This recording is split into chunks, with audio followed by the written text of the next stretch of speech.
Well guys, we are back for another episode of the Liberal Asshole Show, episode 54. So, what are today's topics? Kyle Kulinski versus Jordan Peterson, that child abortion story recap, AOC being sexually harassed, Nick Winters going mask off, hashtag kill Uvedal police, extreme heatwave in Europe, Maryland primaries, and David Dole destroys transphobes. Oh yeah, so anyways, the first topic. Remember in the last episode we covered Jordan Peterson being an absolute idiot and defended gay conversion therapy? Well, Yep. well, literally, I think it was that day too, he was on Secular Talk, Crystal Kyle and Friends' video. And there was two parts of this, and we said, when we get around to it, we're going to cover it.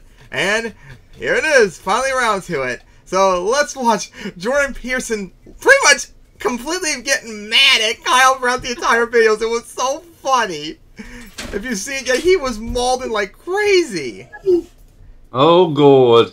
And of course, nothing like Chrome being slow when I press the link on Discord. Of course. So I noticed just the other day you were banned from Twitter. Now, you know, I'm somebody, nobody can argue against my lefty credentials. Everybody knows I'm a man of the left. Having said that, my solution on this issue of social media censorship has always been, look, we need to expand First Amendment protections, and the way you do that is to regulate these big social media companies like they're public utilities. So if you do that, then you know, basically you're saying this is the new public square, and people can speak their mind here. Now that doesn't mean, of course, you can't, you know, dox people or do direct threats of violence or anything like anything that's actually illegal will remain illegal. But outside of that, you can't censor people just based on political opinion. So, you know, I definitely wouldn't have banned you, suspended you, etc. But I do have a question about that specific tweet that did get you in trouble, because, you know, you said something to the effect of... well, I don't know if it got me in trouble. You know, I don't think I'm in trouble. Twitter banned me, but I don't consider that trouble. That's fair enough. Fair point. But you said something to the effect of, remember when pride was a sin, and the criminal physician... And Ellen Page just had her breasts cut off by a criminal physician. Criminal physician, exactly. So my Criminal physician. Is the physician really... Wow. If you agree that adults can decide to transition, then why would the physician be criminal? Don't adults have that right if they want to transition?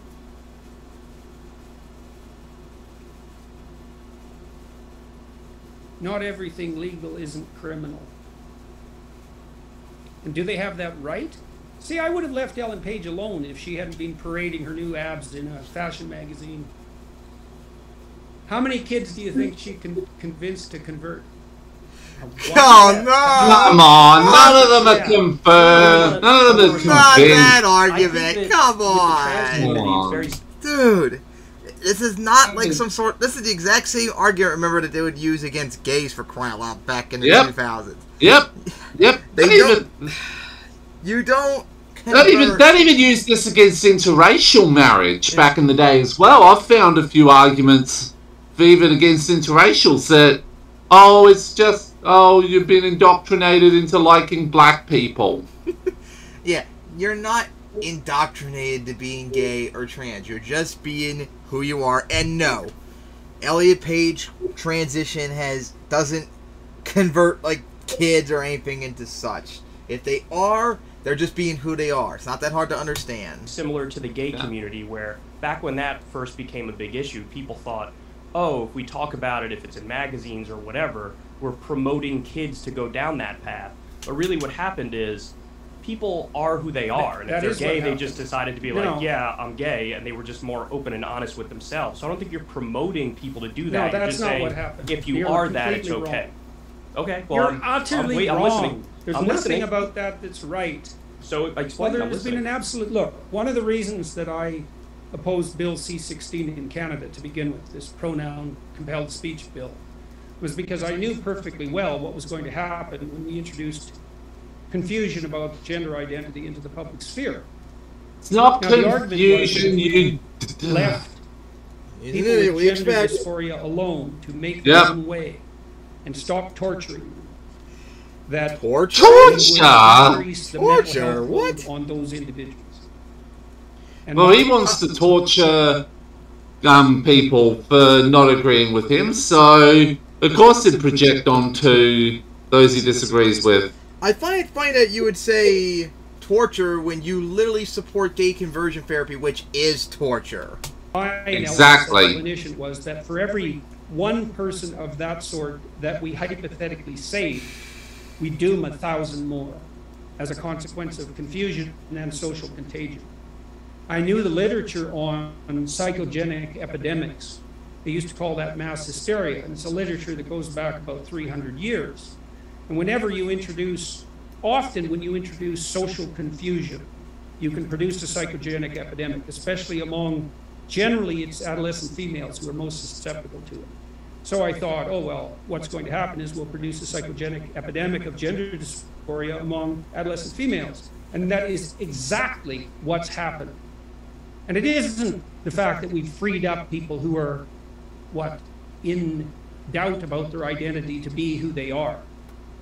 That may have happened in a tiny minority of cases. It's absolutely and definitely the case that we've doomed thousands of kids to brutal, mutilating surgery and premature sterility. That doesn't happen. That's what happened. Moral virtue and compassion. At most, it's just puberty blockers and such. Look, I read a corporate analysis of the trans surgery industry last week. Growth rate projection for you lefty types and your anti-corporatism. Growth rate projection, 15% per year. Invest now. A $350 million business as of 2022, projected to expand to $750 million by 2027. No moral hazard there? There's plenty of moral hazard there. And that surgery is absolutely brutal. So what percentage of the population do you think, in your conception of how this is unfolding, what percentage of the population do you think is going to end up being trans at the end of this? Do you think like one day it's going to be like 70% of the country is trans? Well, we know already that about 1 in 5 adolescents now identifies, to use that hated word, identifies as part of the hypothetical LGBTQ plus community. So it's 1 in 5. I don't know what the upper limit is. There's a consulting group in the UK now that's claiming there's 150 different genders. There's actually, I suppose, 7 billion different genders if you want to get technical. That is not. That's not even a thing anymore. The 150 gender thing that died about 2018. But I don't know what the upper limit is, and I have no idea what the upper limit is for this surgical intervention. We'll see. But I don't find it. I don't find it the least bit acceptable. And if you think that your compassion is demanding that you extend your pity to the LGBTQ plus community at the cost of sterilizing children, you should think again. You're on the wrong side of this, and not in a trivial way. I would appreciate if you don't ascribe beliefs to me that I don't have. Remember, my original question was about... Well, you said earlier in the question that, I said Elliot Page is an adult, and so do you think that he has the right to transition? That was the original question. You made some comments after that. Yeah, but as a star and a public figure and a model for emulation, she also has the responsibility not to entice confused adolescents into she's not enticing people. Wait, no, he's not enticing people, I just you have idiot. to say, Jordan, I think it's a little bit of he's doing deliberate misgendering, from what I can gather. Frenzy of okay, people what would you wanting consider to become trans. First of all, that's a hell of a way to put it. What? Why don't you take a look at the increases in surgical interventions and see what you think? I mean, how many do you think is too many? Again, if we're talking about I'll answer your question. The argument is it used to be very repressed because that's very outside of the tradition and the norm and the standard, and that now we sort of let the boot off the neck a little bit. What used to be suppressed? As the entire LGBTQ community. I mean, it was very recently we even got gay marriage in the United States. First of all, they're not a community. What? Well, you understand. What? Community? No, actually, neither I understand it nor you, and that's why we're delving into it. First of all, they're not a community. They are? That's just a catchphrase. It's a community, though. And I'll tell you something else, that almost all the kids who are undergoing surgical intervention, the clinical literature is absolutely clear on this. 80% of kids with gender dysphoria identify as homosexual when they mature. 80%. And that means the vast majority of people who are being converted surgically are gay. Now, how is that an advantage to the gay community, precisely? No. See, I'm not taking a position in any way, shape, or form on the kids, because I don't know the first thing about this to comment on the kids. Well, but see, that's why we're having this conversation, though, is because my original question was about the adults and what your take is on the adults. And it sounds to me like, let me ask you this, would you ban transition surgery for adults?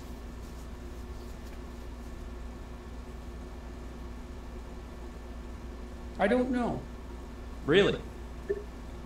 Yeah, really? Oh, that's a bit self-reporting there. Yeah, really, it should be an obvious yes. Stunning hubris done the first trans surgery procedure. And it's not obvious to me at all that it's been a net social good. And but aren't there some people that are obviously trans? They're born in one body, they feel like they're in the other body, and when they're an adult, they can make the decision. And then even from just a freedom and liberty perspective, shouldn't they have that right? Even if they do it and then they regret it, shouldn't they have the right to try it? It's a good question. I mean, it's a tricky one, right? Because there's all sorts of surgical enhancement procedures that are it's not obviously appropriate to make them illegal. And I don't know exactly where the cutoff line is, so to speak, and that's partly why we're having a public discussion about it. But this entire argument, in many ways, is stated so idiotically that it almost defies description. I mean, what do you mean, feel like you're in the wrong body? Well, what kind of measurement is that? Now, hang on a second. There are rules for these sorts of diagnostic decisions. Mm-hmm. Okay.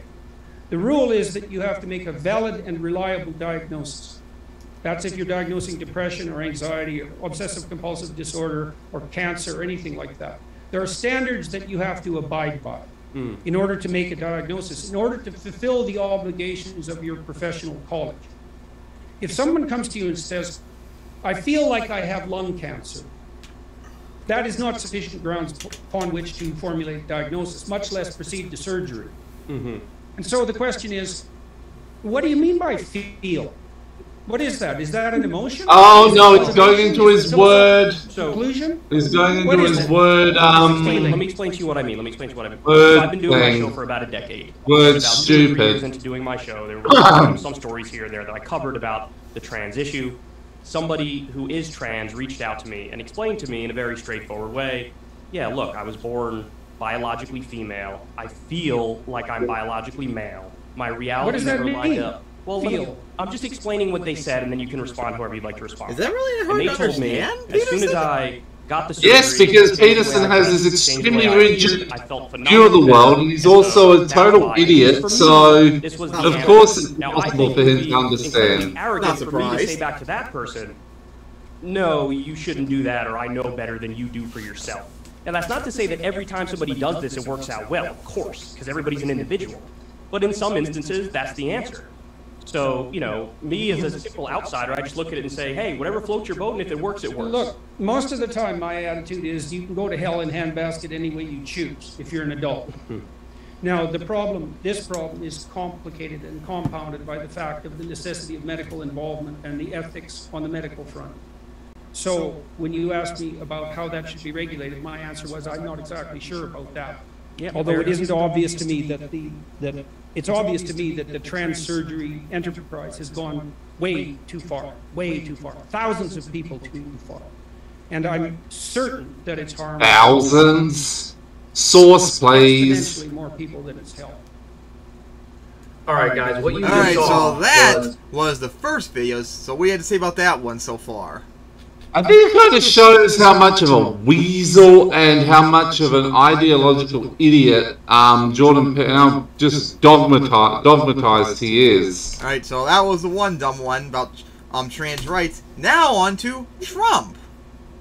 Oh boy. If you were an American citizen, you were here in the 2020 election, would you have voted for Trump, Biden, nobody, or a third-party candidate? Third party for me. I don't know. You know, it's very hard to answer those questions until you're actually in the situation. When Clinton was facing off against Trump, for a very long time, I felt that I would have voted for Clinton. When I first heard that, that's actually very interesting. He actually would at first considered voting for Hillary. We gotta see about that. That's a surprise, knowing him. Yeah. But we've got the but, so Yep. what brought him over to Trump? At least the administrative background and the governmental experience to know what the job was and to handle it. I felt that Trump was a wild card, which he most definitely was. Then I went to this, the night of the election, I went to this Republican gala in Canada at a private club, watching the election, and they did a straw vote there. And in the straw vote, I cast my vote for Trump. And that surprised me. And it was something I sort of switched on last minute. And the reason I switched, I would say, is because I thought Clinton betrayed the working class. In fact, that's why she lost the election. It isn't something I just felt. That's Yep, that is why she lost. But also, Trump's a piece of shit that does the same thing too. So. Yeah.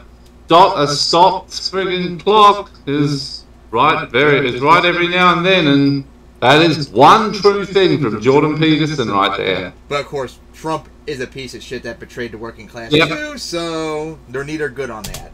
And so I thought, to hell with you. But of course, he is also right that back in 2016, Trump was a wild card. No one knew what he was going to do, whereas Hillary, we knew what we were getting, and that was enough to sway people to vote for him instead. I'd rather have this wild card in here with his spontaneous lies. Exactly, like I just said. Your programmatic, powered, mad, driven, pre-authorized lies. So I don't know. It's hard to tell what you do in a situation until you're actually in it. Do you think Trump, as president in his 4 years, also betrayed the working class? Not in the same manner, no. Really? I think Trump did some things that were really quite In spectacular. fact, it was even worse. Well, how about no war? No, He did no, it. No. Kyle's gonna wreck him in a minute. Onion No. Commander was fighting I ISIS didn't on the ground. say that. I didn't say anything about assassination. I said something very specific. I would say that's an act of war. No, it's not an act of war. It's an assassination. An act To of kill war an involving- Iranian commander? I don't understand the point you're making. Well, I'm trying to say if the Iranians killed one of our generals, we would call that an act of war. We do it to them, and it's not an act of war. All right, then I guess we have to differentiate between an act of war and a war. If someone assassinated an American general, what do you think America would do in response? Start a war with that country and bomb the shit out of them. Exactly. So by that logic, that would also apply with Iran as well. What you have right now, Yeah. And plus, remember when they did the missile strikes on that Iraqi base? Actually, it was a few Yep. Iraqi bases where American troops were at. So, Yep. yeah, that was a close one. We got lucky to get out of it. with Russia, Yeah. that's a war.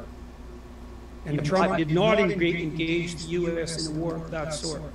And so that was a... Let's see. He tried to start shit with Venezuela, remember, in 2019. Yeah. We found out, like, a few months ago, he actually wanted to bomb Mexico, remember that? We covered Yes, that. I remember that. Oh my god. He, That was a serious WTF. He got more involved in shadow wars in Africa. He, Yeah. and of course, remember we just talked about Iran, almost started war with them, Yeah. and of course, Well, that would have escalated. That would have escalated to World War III. then you got escalated in Syria. Remember the multiple missile Yep. strikes? Did that? Yep.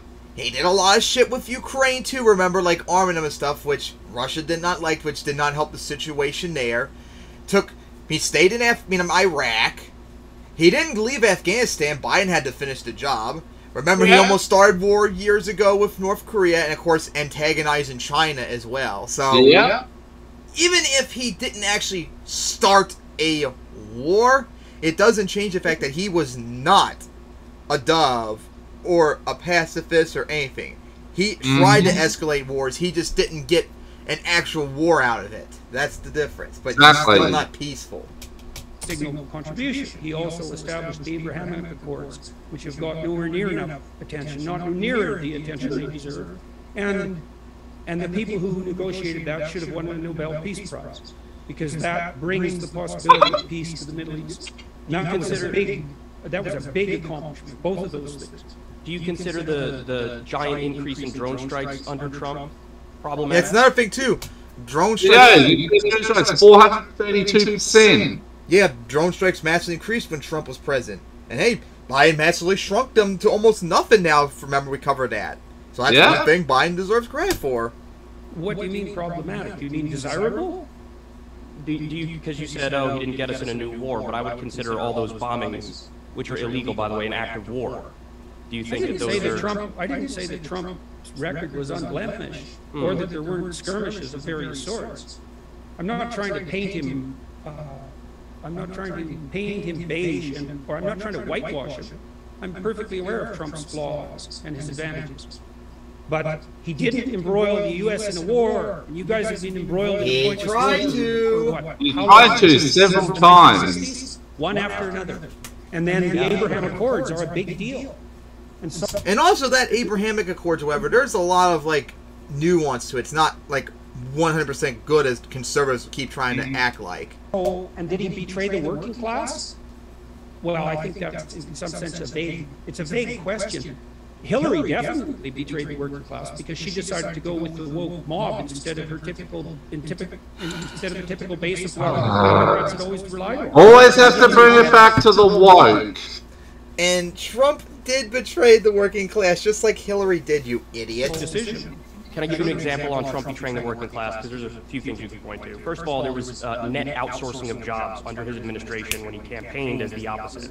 The second thing is his #1 legislative accomplishment was a 2017 tax cut where 83% of the benefits went to the top 1%.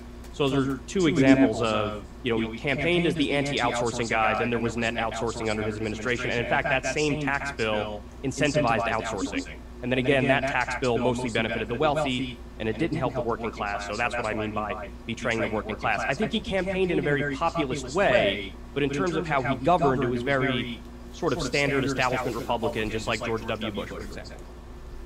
Yeah, well, I don't have any real comments on that. Like I said, I'm not trying to whitewash the Trump administration. I'm just pointing to a couple of things. I mean, you're saying no wars happened on his watch and making it imply that he was, like, peaceful.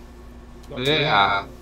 Yeah, you should have. Doesn't help you there. I actually enjoyed, you were on the PBD podcast, I think it was, recently, and you made a comment that you found Trump whiny, particularly over the, you know, common refrain that he can't stop saying he thinks the election was stolen.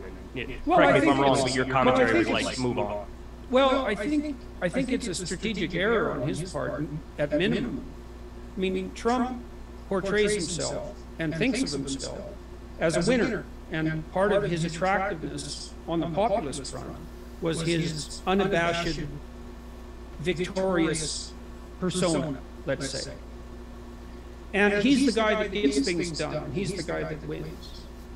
But apparently, the election was stolen from him. And so that begs the question, are you the winner and the guy that gets things done, or are you the guy that lets things be stolen from you? And the answer that Trump had always had was, well, I'm not the guy, I'm not that guy. I don't know who else I am, but I'm definitely the winner here. And I think that until you're not. Now Not, as you consider you've been taking L after L for the last several months. The plot isn't going to do him any good. I think it was probably a fatal decision from a strategic perspective because it's so off-brand. And that has nothing, that's completely independent of whatever virtue the argument about the stolen election might have. Well, I don't believe that the judiciary in the United States is so corrupt that the possibility of a valid finding on the election fraud front has been reduced to zero. I don't find that credible. And I do think, so I also think that it's a mistake on that front. And it's a mistake for conservatives. It's a real mistake for conservatives to take that route because conservatives can't say all the institutions are corrupt and untrustworthy. That's what the radical leftists say. And populist conservatives tend to do that, and that really leaves them with nothing, except maybe an appeal to public whim. And that's no way to govern. So I think that was a mistake, too. You know, in your commentary, I do often hear a strong defense of our institutions. And I do feel like one of the common things that defines the current political era is definitely populism that bubbles up on the left through the vessel of, say, a Bernie Sanders, and even what I would argue was a fake populism that came up on the right with Donald Trump, where the agreement does seem to be, well, hold on, these institutions are really not working for us, and they're broken, and they're fundamentally corrupt, And, you know, the genesis of it being you have this donor class of corporations and billionaires that donates to politicians, and then they get elected and do the bidding of that donor class and the corporations. Do you disagree with that analysis? Do you think that that's just overstating the problem and the institutions are actually healthy, or? Well, I think it's partly a Tower of Babel problem. So I've been listening a fair bit to Russell Brand, who I quite like. Russell is very, very smart. He's definitely one of the smartest people I've ever met. He's unbelievably sharp.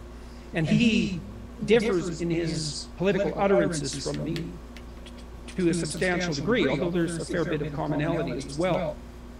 He's beating the anti-capitalism drum in a manner that I tend not to. But there's a specific reason for that, and the reason is that Russell has realized that size is a problem.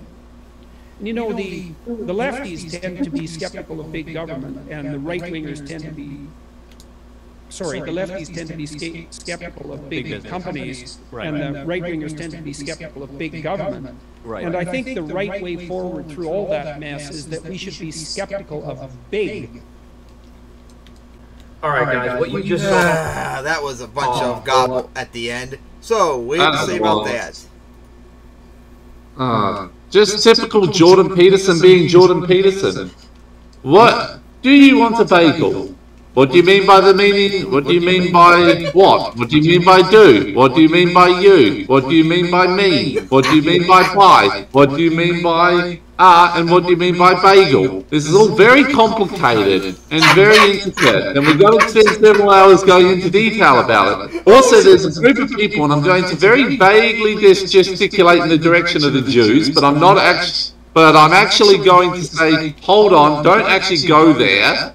When I say there are people trying to destroy the meaning of these words. Hey Peterson, I think you need to practice your advice and clean your room. Yeah?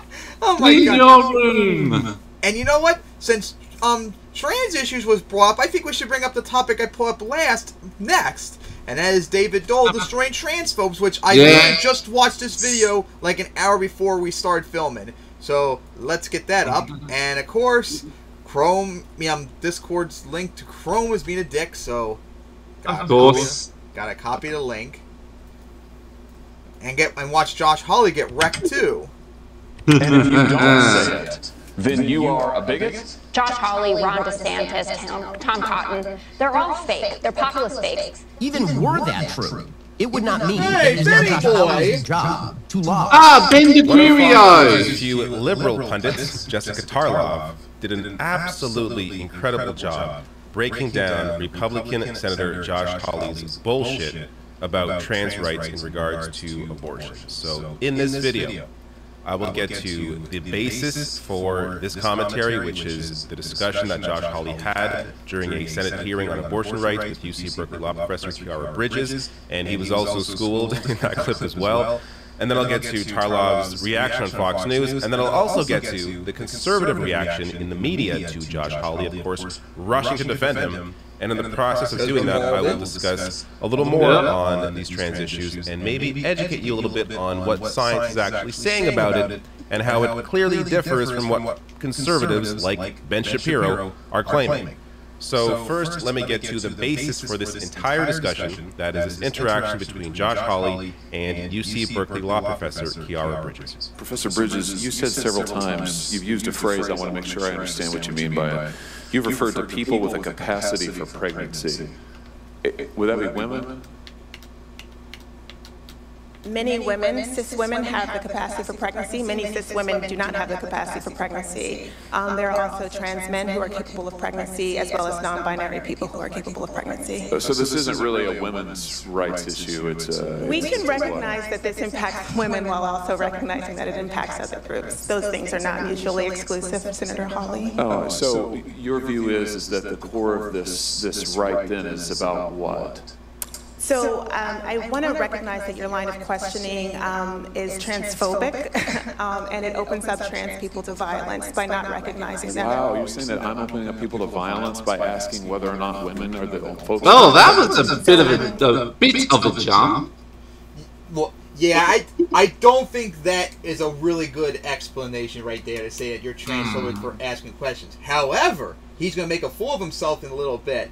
But yeah, this at first does not look really good. Only like batshit insane leftists think this is good. This does not look really good to most normal people. And also, I'm not even fully sure well, it's not fully on board with...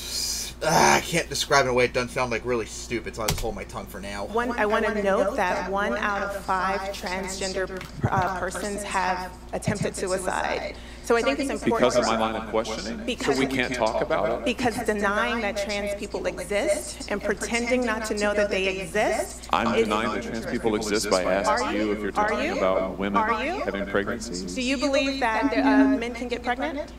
No, I don't think women can get pregnant. So there you go. Now he's exposing himself as indeed a transphobe. Yep, That's when you... Even though she started off bad, she still managed to give him enough rope to hang himself. Yeah, like, don't... Metaphorically speaking. Yeah, like, when you deal with people like Holly and stuff like that, and people asking questions too, because guys, there are a lot of normies that still don't understand trans issues and are going to ask questions that may even sound somewhat transphobic if you look at it the wrong way. But the intention matters too. Just because they ask questions does not inherently mean they're transphobic. That's why you need to let them speak, let them talk about it and figure out the issue, explain it to them before you just throw out calling them transphobes and stuff like that. Just like I did not really like her calling Holly a transphobe at the start, but then when he said that, that's when you call him a transphobe. Yep.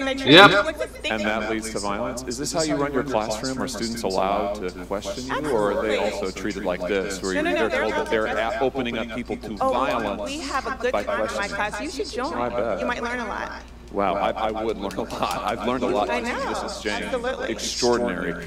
All right. So shortly I will get to the reactions from the Fox News liberal, and I'll get to the conservatives' reactions as well. But first here, look, this is very easy to understand. If you don't get it, let me easily explain this. Sex and gender identity are different.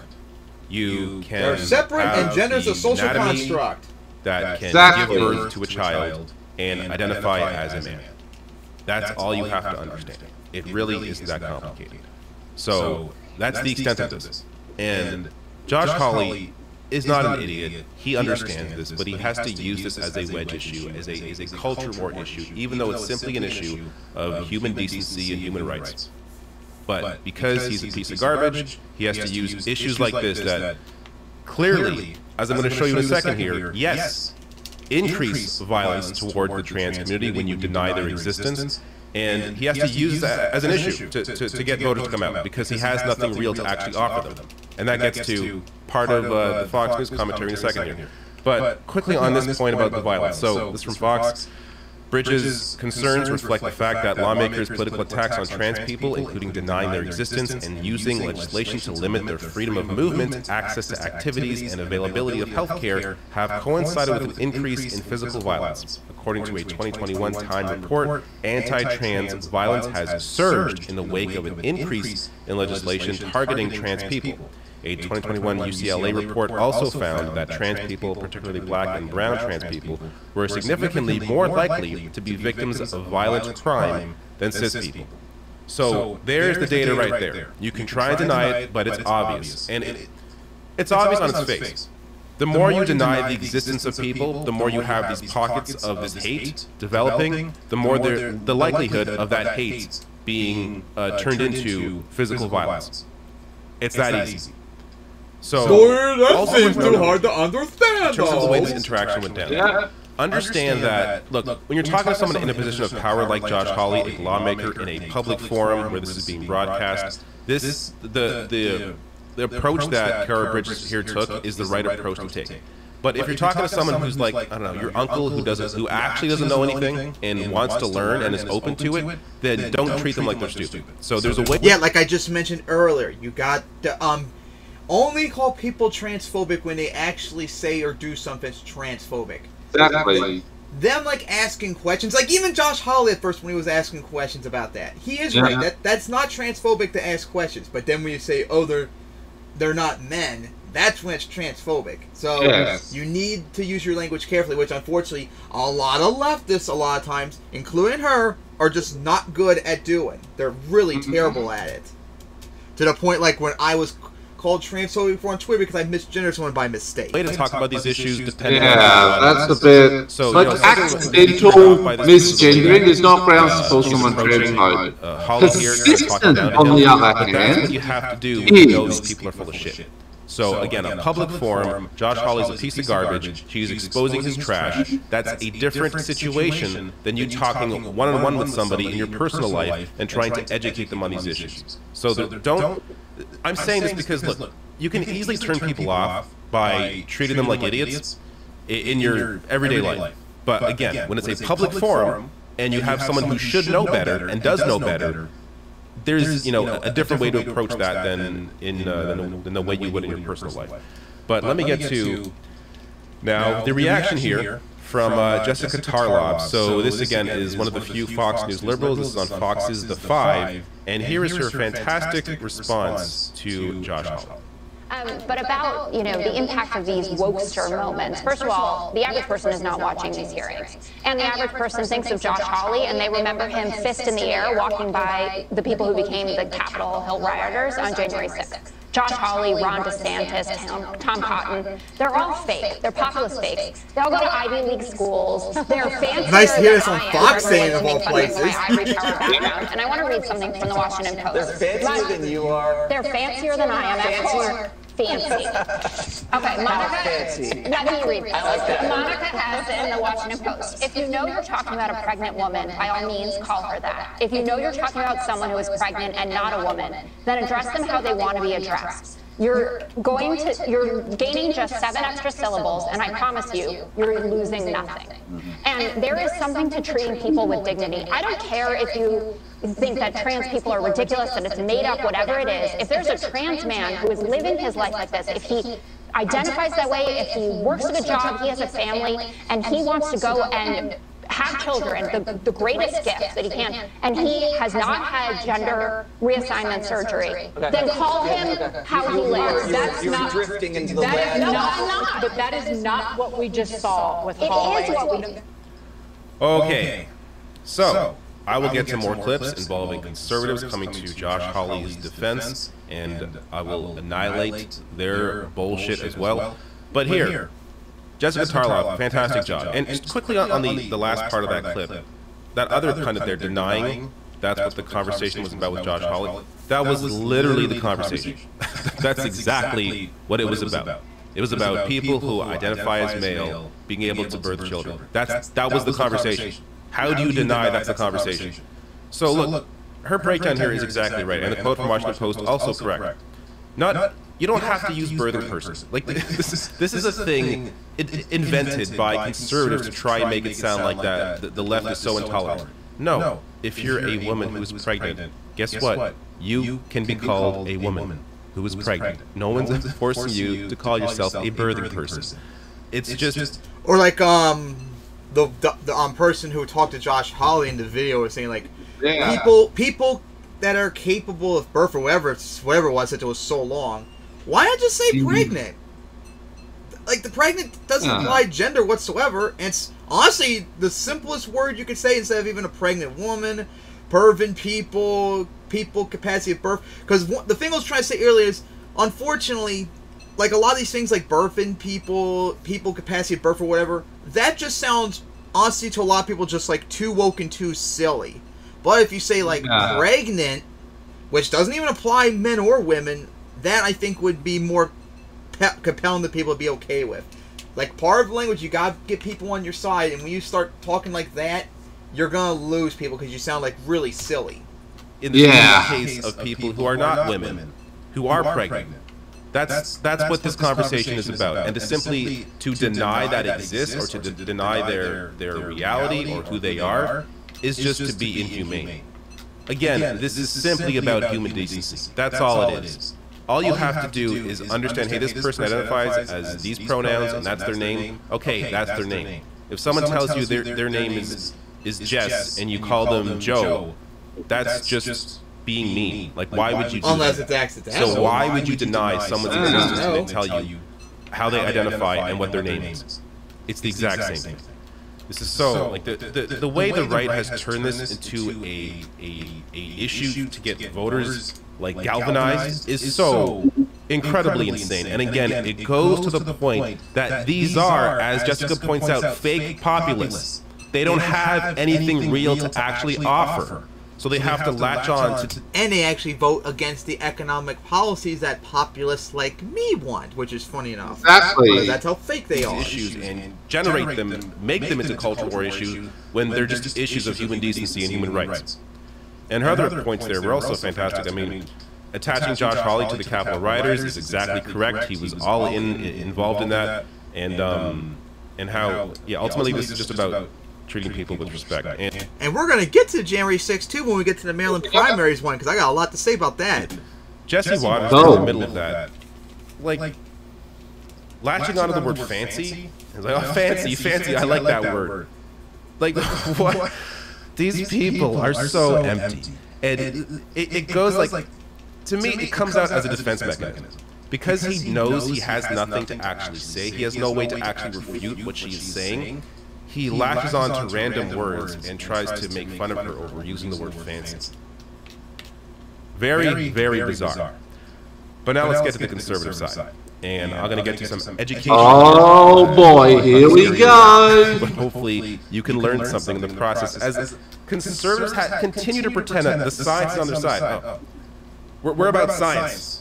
Not when it comes to any other issue. Not when it comes to climate change, nothing else. But when it comes to this issue, we're all about the science. Even though the science, again, is not on their side.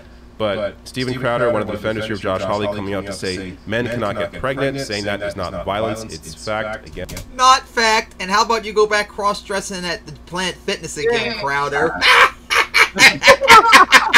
Pointed out earlier, according to a 2021 Time report, anti-trans violence has surged in the wake of an increase in legislation targeting trans people and the increase in anti-trans rhetoric. But let's get to Ben Shapiro. So Ben Shapiro commented on this, again, coming out in defense of Josh Hawley. And here is the garbage that he was spewing. The generalized point the left tries to make is that if you say that a man is a man and a woman is a woman, a bunch of people who believe they are members of the opposite sex will be so despondent about the fact that biological reality exists and that you are saying, not even that it exists, that you're saying that they're going to go commit suicide. There's only one problem with this line of argument. It's complete nonsense. There's no statistical evidence to suggest that the wildly disparate suicidal ideation rate among LGBT suddenly again, as usual. Benny boy using feelings over facts. Oof. Oh, that's all he's got, though. That's the thing. Know what sex they are, and it is their biological sex, the heterosexual norm. The suicide rates, the suicidal ideation rates, do not suddenly become equal if you live in an area that is highly tolerant of LGBT. Yes, they do. Which suggests that there are a bunch of other intervening factors, including serious comorbidities with regard to anxiety and depression that attend upon LGBT identity. We're not allowed to talk about any of it. The idea is supposed to be that it's because Josh Hawley is... You are allowed to talk about it, but we're going to make a fun of you and point out that you're a transphobe. Mean that trans kids are now suicidal. Or if you're Steven Crowder, we're going to point out that you're transphobic and yet you're a closet trans. Even were that true, it would not mean that it is now Josh Hawley's job to lie. Truth matters in a society. If some people are unable to handle truth, and this causes them to be more mentally ill or more suicidal, that is not the fault of the truth. We're going to have to find some different solutions. That's the thing, Benny boy. Society-wide falsehoods. Exactly. All right, so putting aside the fact that Ben Shapiro here is just being an asshole, here is a pro-lifer that clearly does not give a shit about transgender individuals. No, he's pro-forced birth and pro-rape. Factually incorrect. I have actual studies on my side. I'm going to show you, in fact, 72 studies in one case. Break down and show the exact same results. Nice. Ben Shapiro, where's his sources? So I have... My wife is a doctor, that's my source. The data on my side. So if all you care about are the facts, I have the facts. Let's start with University of Washington. Transgender children supported in their identities show positive mental health. So Shapiro claims that even in areas where they are accepted and they're allowed to be who they are and they're, they are brought into society and no one bothers them, that somehow they still have serious mental health issues. Not true. That's a complete lie. And he uses no sources at all. Again, I have the sources, I have the data on my side, and it's also, before we even get into this, it's just obvious. When you allow people to be who they are, accept them into society for who they are, of course they're going to be better off mentally. As we covered and showed before numerous times, when trans individuals are accepted, suicide drops by 15/16. Obviously. Yeah. So, on that point, from the study published February 26th in Pediatrics, the study is believed to be the first to 93.75% socially transition, changing their preferred pronouns and typically their names, clothing, and hairstyles. The research found that the 73 children, ages 3 to 12, had rates of depression and anxiety no higher than 2 control groups, their own siblings, and a group of age and gender-matched children.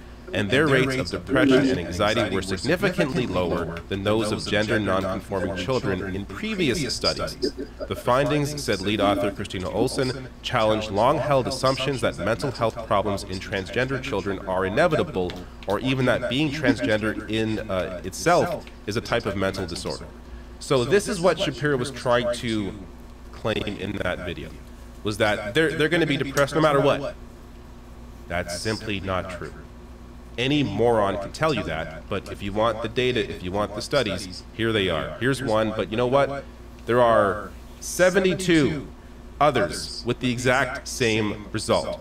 So this is from Cornell University. I'll just give you their bottom line here.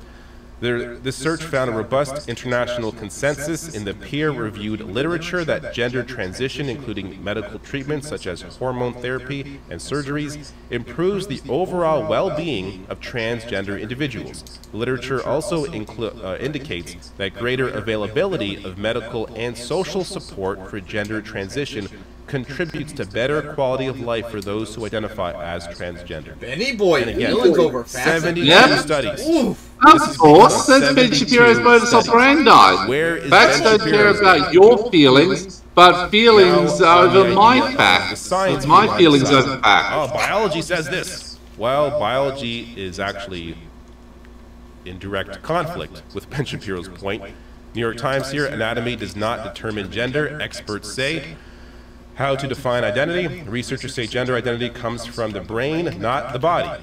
Some put it more bluntly. It originates between your ears, not between your legs. But the forces that acted on the brain to shape that identity are not understood, and physical or chemical differences in the brain that might relate to gender have not been well defined. No one knows for sure why body and mind sometimes do not match, but being transgender is not a matter of choice, Dr. Safer said. It is not a fad or a whim. For transgender people, it is generally an overwhelming sense that their gender is not the one on their birth certificate. And gender is not about whom they're attracted to, it's about who they are. So another important point here, in case you don't understand this, gender identity is separate from who you're attracted to. So, again, it's very simple when you break it down, but they try to make it sound so complicated.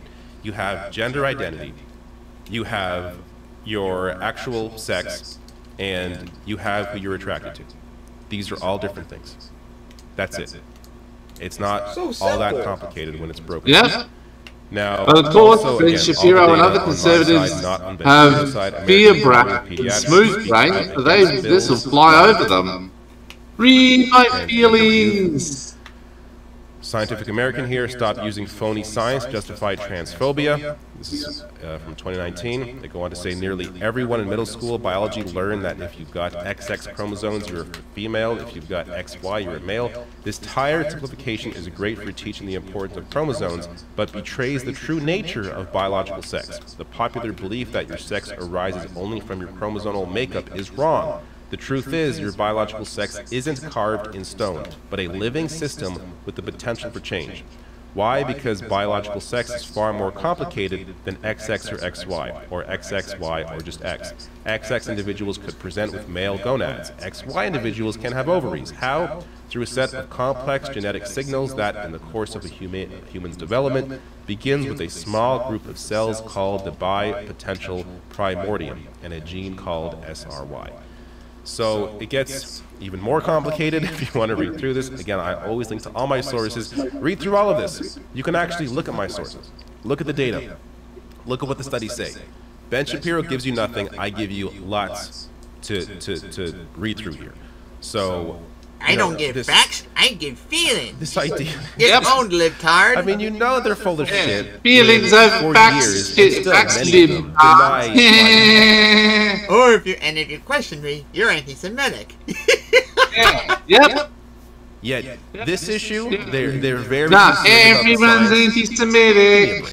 It's all bullshit. It's because nobody agrees with me. Ultimately, again, this is simply and about I'm mad I can't get wet ass P-word. Human rights. That's all this is. And they turn this into a culture war issue, and in the process, increase violence against the trans community, and increase their chances of depression and, of course, suicidal rates as well. So that gets back to, what Holly was doing. That gets to what all these conservative dipshits do. It's absolutely disgusting. And even if you want to think, well, the science is on their side, it isn't. So what do you gotta say about Benny Boy and the idiots more than that they can't get wet? No surprise. No surprise. Oh my god, so stupid. Oh, that was so funny. He can't. His wife isn't interested in him, and now I'm not entirely sure the kids that he has are his. But I still have my feelings over my facts. But anyway. My feelings are my facts. But yeah, so anyone who also watch that, be careful about throwing out the transphobe and also all the isms too. You gotta use it when it's done in a correct way. So please be more careful about throwing out. Like, I don't think it's really smart to call Holly a transphobe at first until he exposed himself. Alright, so now what do you want to talk about now? Let's go with that child abuse story recap. Okay, I think it was in the last episode. Remember we covered that story from Ohio where a 10-year-old girl got raped and couldn't get an abortion in Ohio because Roe v. Wade got overturned and had to go to Indiana to get it. Well, ever since then we first heard about it, conservatives have been fervently trying to deny that this even happened, or if it did happen, it's such a minute thing that it's not even to be used to make abortion legal and all that. Well, let's see how fact checkers destroyed this reality, as once again, here we go. All you have to do is when I press on the link, you play, instead of doing this BS. And of course now I gotta post the link. Oh my god, so stupid. Chrome! Terrible time to start freezing now. Come on.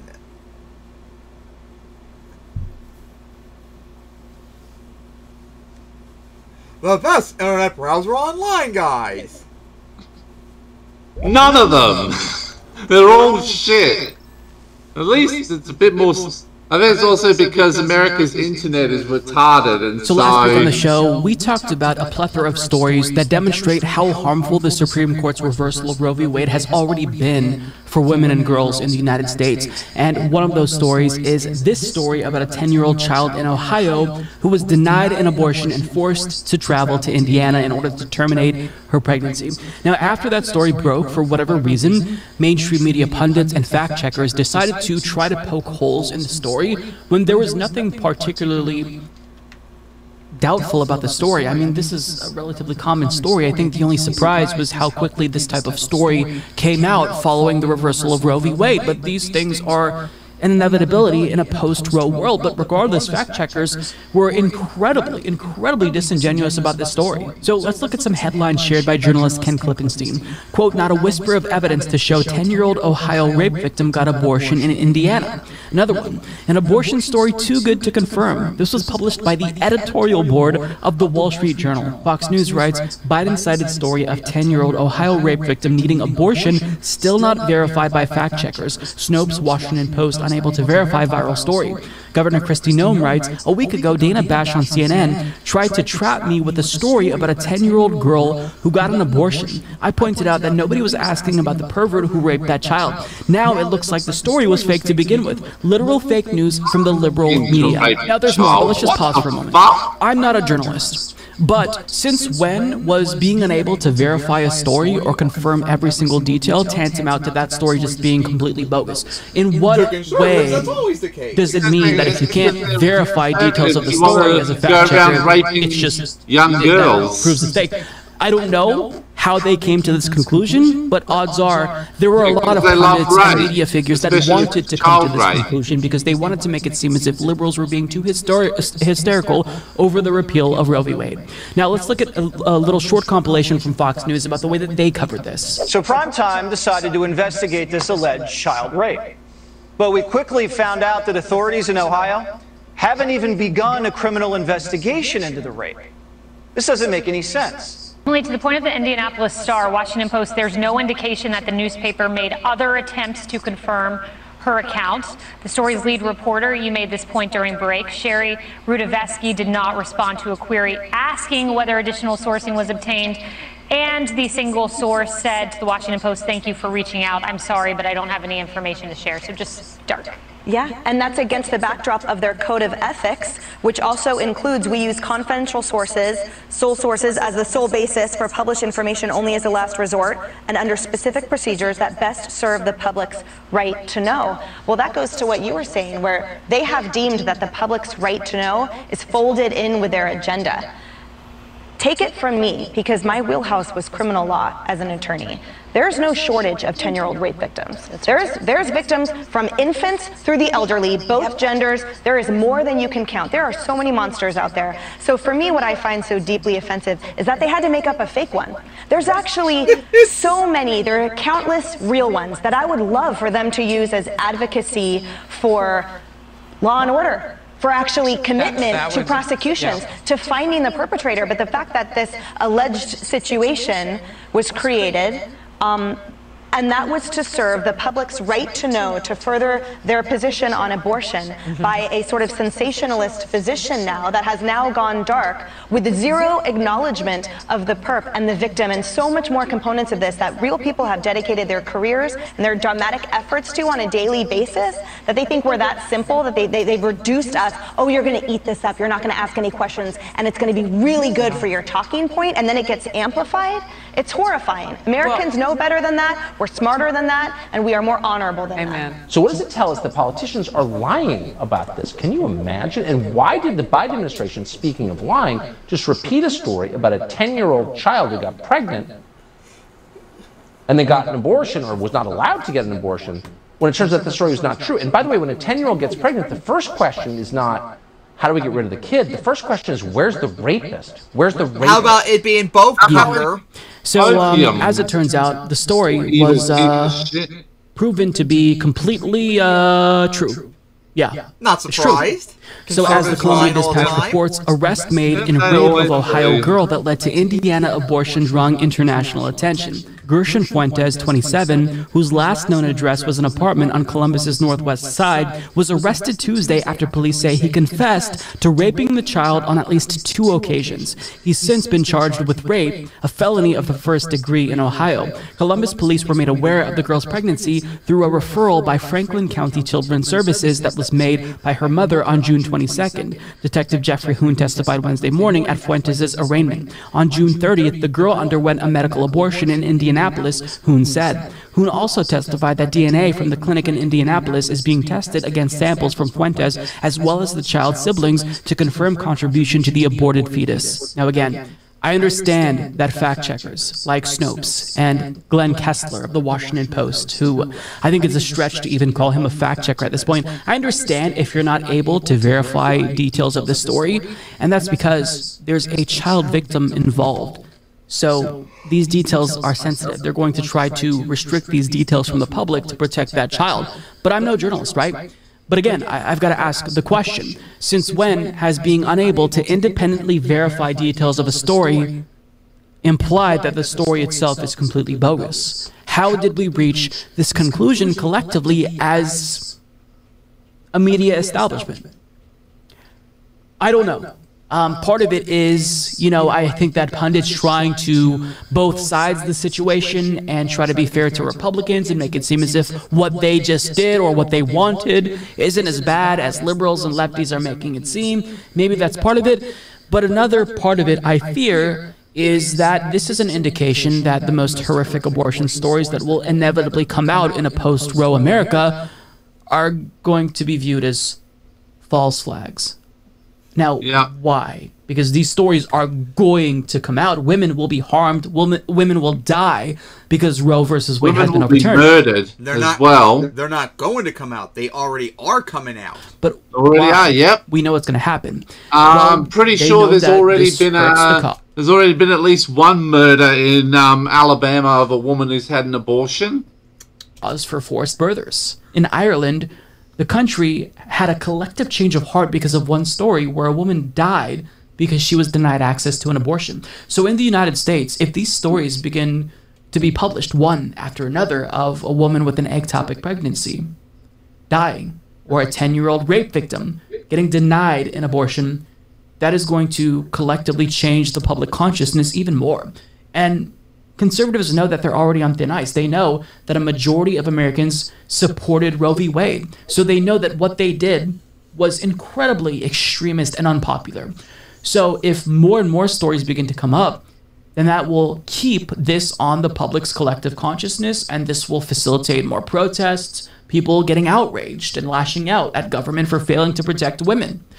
So that's what I think maybe it is. But I mean, when it comes to conservatives and conservative media, everything that's inconvenient to their narrative is deemed a false flag or conspiracy theory. But I think that this is an indication that we have to be on the lookout for these fact checkers and anyone who wants to help conservatives. They're going to be crying false flag at any abortion story. Now, of course, we should remain skeptical and be cautious and do our due diligence. But with regard to this particular story, there was nothing about it that raised any red flags in my head. And again, not a journalist, so I'm not an expert. These are supposed to be the experts. But there's nothing about this story that's particularly unbelievable. But yet, that didn't stop fact checkers from poking holes in it. As the Wall Street Journal smugly put it, oh, it's an abortion story that's just too good to be true. As if this sort of a story is so out of the norm in countries where abortions are denied. Jesus Christ. If we're this early into a post-Roe America and media is already fucking up this bad, it goes to show you it's going to be a really bumpy road ahead if the media won't even do the bare minimum and just report facts and stop trying to poke holes in particular stories for purposes of serving the right wing's narrative. What is the point of this?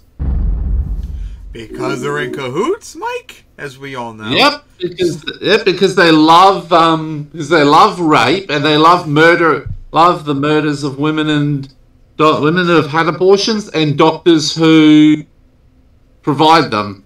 So, I mean to reference George Tiller, anyone? Yes. Bill O'Reilly, you stochastic terrorist. Yep.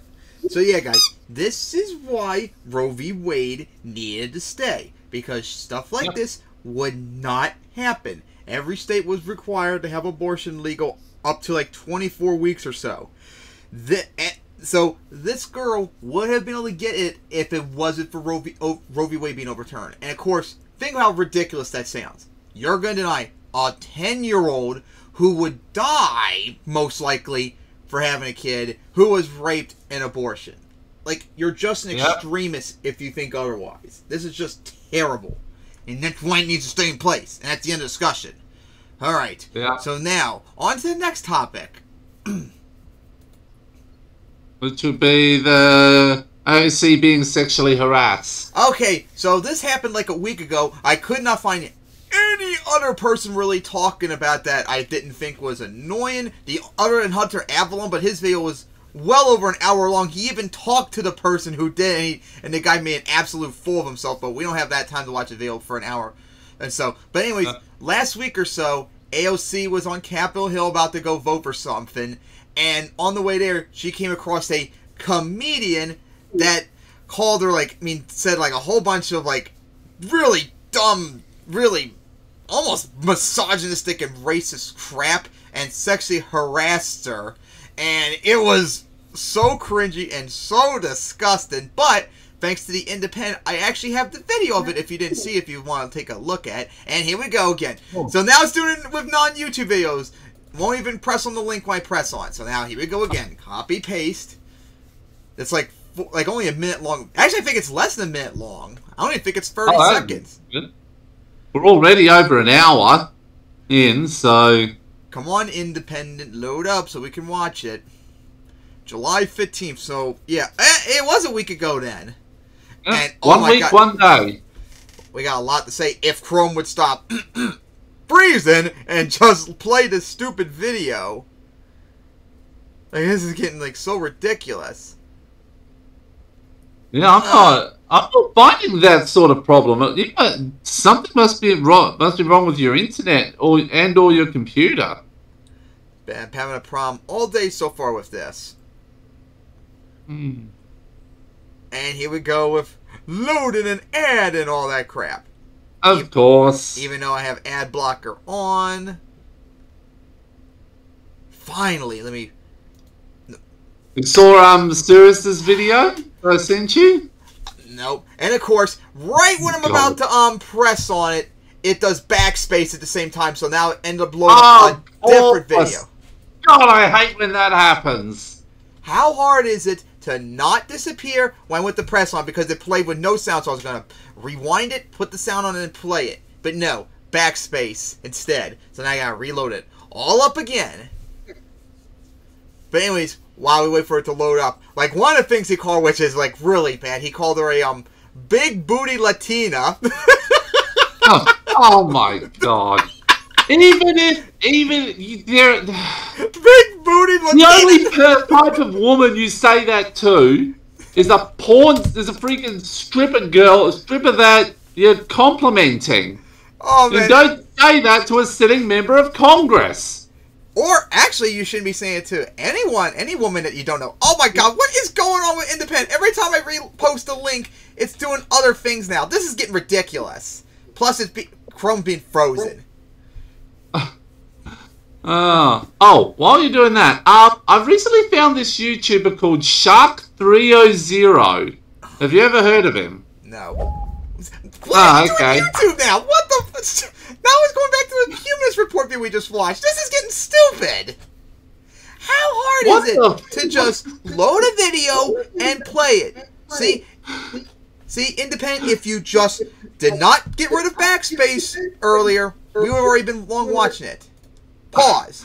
Thank you. That's I'm going to say it right now. Before we go to this topic, we should have this as a highlight short. Alright, here we go now.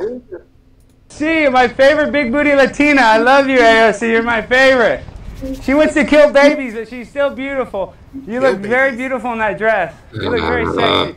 Look at that booty on AOC. That's my favorite big booty Latina. And another thing too is in the video when she was walking by, she actually walked over to the guy filming him and gave the peace sign before walking off. And people are going like, see, she wasn't sexually harassed. She was playing along with the video and all that, so it's not sexual harassment. Just trying to get him to stop before she walked up to slap him. So here we go. Continue watching it. I love it. My favorite, AOC. Nice to meet you, AOC. Look how sexy she looks in that dress. Ooh, I love it, AOC. Hot, hot, hot like a tomato. It's so cringy. So what do you guys say about hearing that? Absolutely fucking weird. Big booty Latina, and of course, killing babies. Of course, if you're pro-choice, you kill babies. So silly sounded. Look at that booty and all that crap, like, dude. Yeah. So yeah, this is undeniably sexual harassment. Like, come on, dude. That it is. Like, I want you all to think about this. What if someone said this to any female relative that you knew? Would you be okay with that? I don't think so. What about you? I don't think so either. And I'm pretty sure most women would not like that or find that comfortable, especially out in public by a complete stranger too.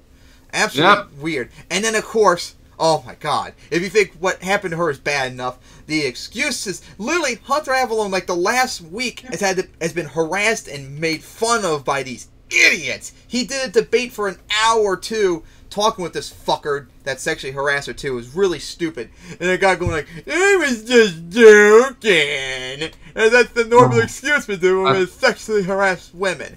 Like, I don't think if you watch that, I don't think you can say anything without doubt that was not sexual harassment.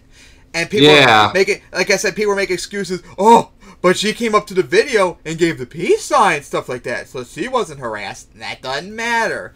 And of course, people were acting like, oh my god, there were people that freaking defended her because she dressed slutty with her short-ass dress in the video, if you ever got to see it. Slut-shaming much? Jesus. Who cares what her dress looks like? It's irrelevant. Oh my god. Exactly. What the fuck? So there's the video, if you want to watch it later, too, about the guy being a complete jackass for an hour. I will. And then you can watch Hunter Avalon raging. You gotta watch this one as well. And die laughing. So yeah, we gotta say about people. So we gotta say about this fucker sexually harassing AOC and the idiots that defended it. And the people who are apologizing and defending it are even more disgusting. Do we know if they're conservatives who hate AOC or tankies looking for a reason to attack AOC? Oh no, there's the other one. Oh no, here's another Hunter video. About the same thing. Faith isn't right. What the fuck? This is literally what Hunter has been dealing with like the last week since this happened. And here's another one.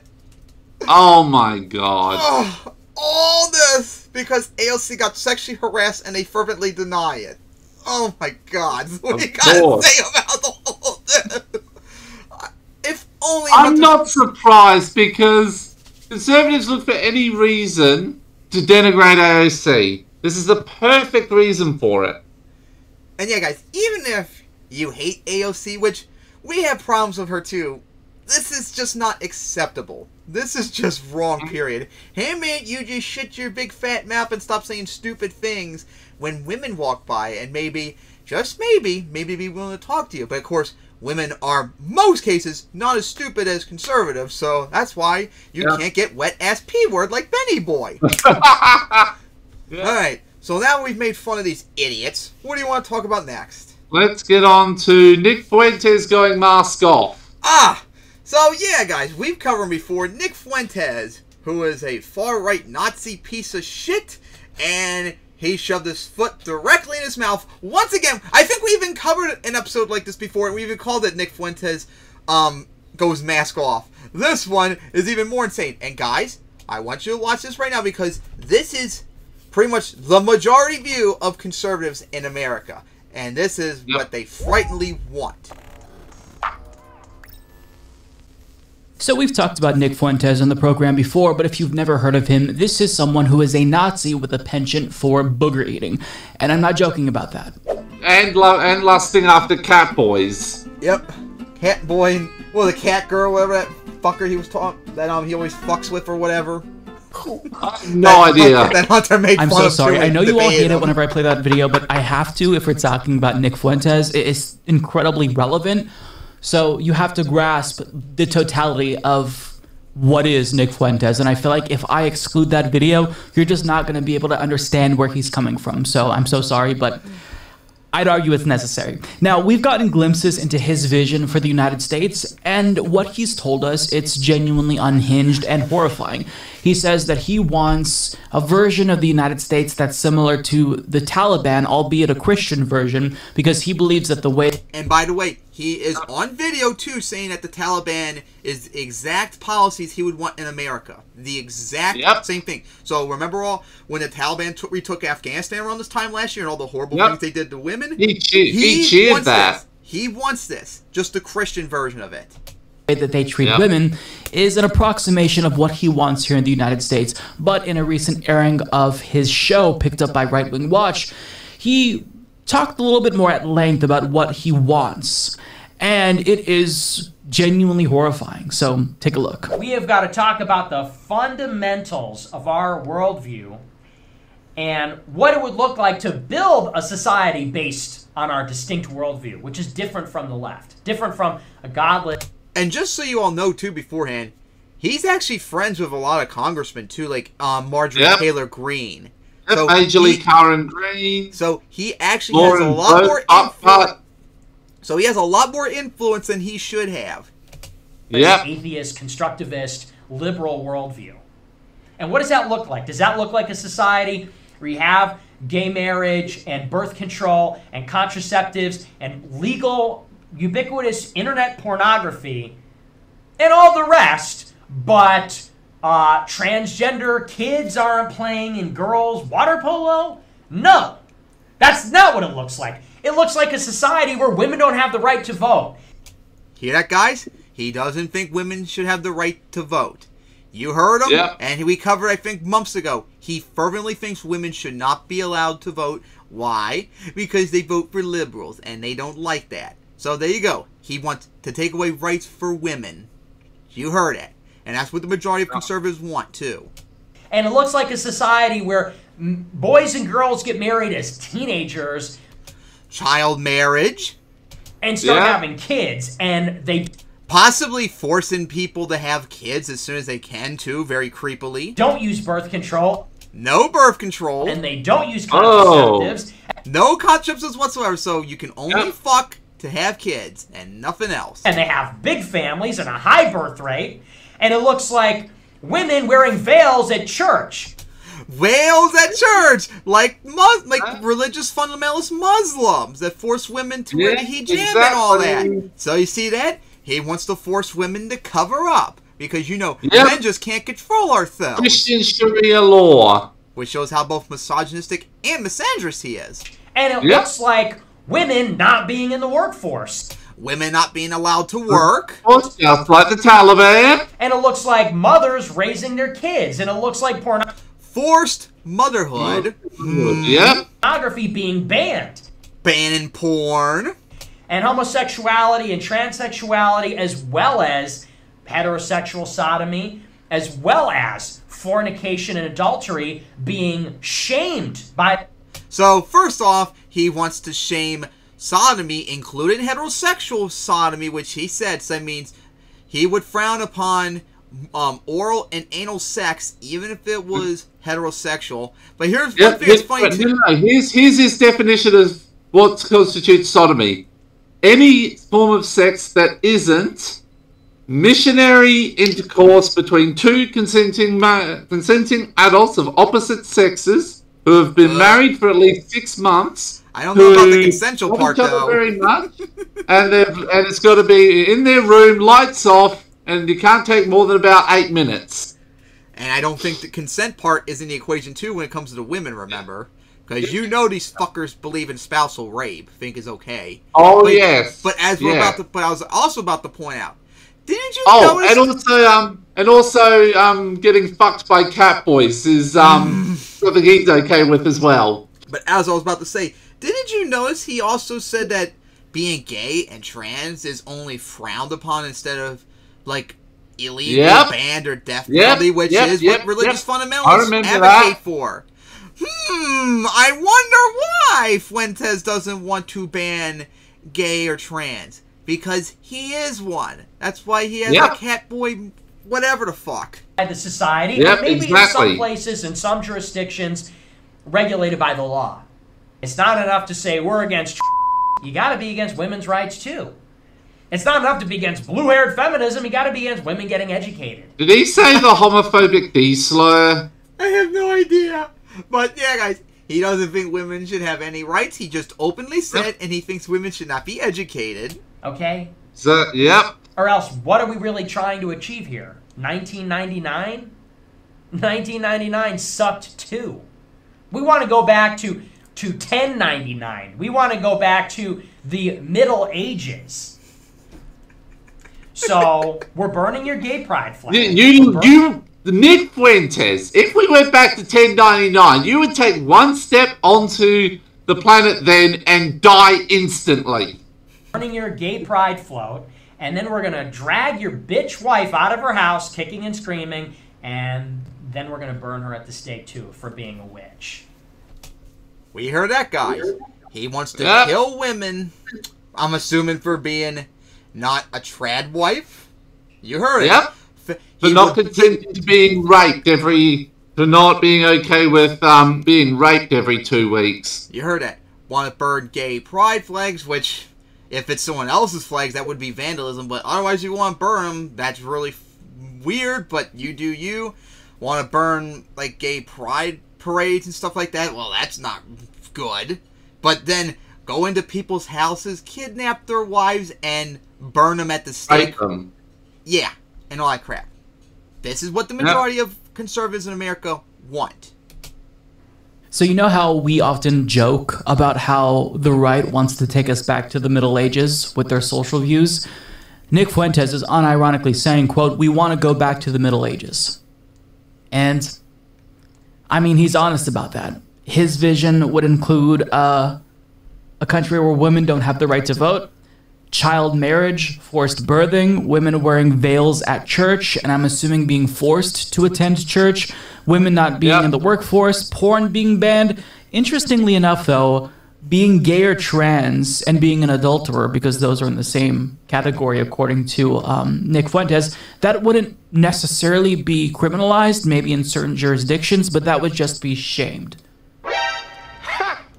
Gay! I mean, he's talked about how being with a woman before is gay, so there's a little bit of a sense that he might be gay himself. Basically, everything is gay according to according to the super straights. He doesn't want to criminalize it fully in his view of the world, because maybe he'd be prosecuted for that because he's not necessarily because he's gay and trans. Either way, he also wants to make sure there's no women's rights, and he doesn't want women to be executed or educated, excuse me, but I'm sure executions are part of it, because he wants to burn women for being witches. This is his witchcraft, just like in Saudi Arabia. For me, when I think about the ideal society, I think about a society where everyone has healthcare and education, and nobody is in poverty. Everybody has housing. Everybody has leisure time. Sure, we work, but our entire lives aren't taken up by working at a job for an employer that treats us like shit, at a job that we don't like. We actually enjoy life. People aren't struggling to get by. There's equality legally and socially. That's my ideal society. But his ideal society, oh yeah, women aren't allowed to get educations, and we burn witches at the stakes like we did in 1099.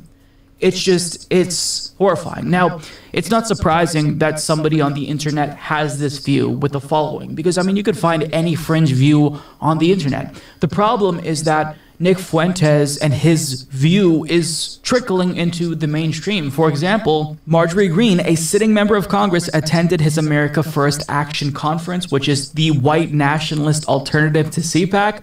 On top of that, Paul Gosar has promoted fundraisers with Nick Fuentes, and I can't tell you why his head looks extremely small in comparison to Nick's in this photo, but when you look at the original photo, his head isn't that comically small, so I'm not really sure what he was going for here. I'm not sure who designed this particular flyer. Maybe he's trying to visually represent his brain size. Either way, I'm getting off track here.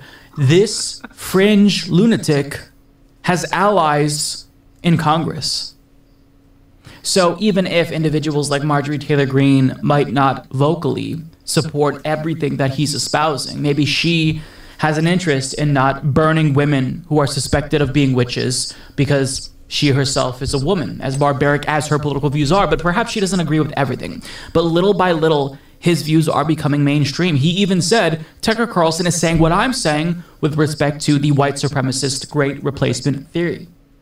So how long until more of Nick Fuentes' views are represented by the mainstream GOP in the United States? How long until a member of Congress has the same exact view as Nick Fuentes, where they just vocalize their intent to take us as a country back to the Middle Ages? How long until a Fox News pundit is saying exactly what this now fringe right-winger is saying?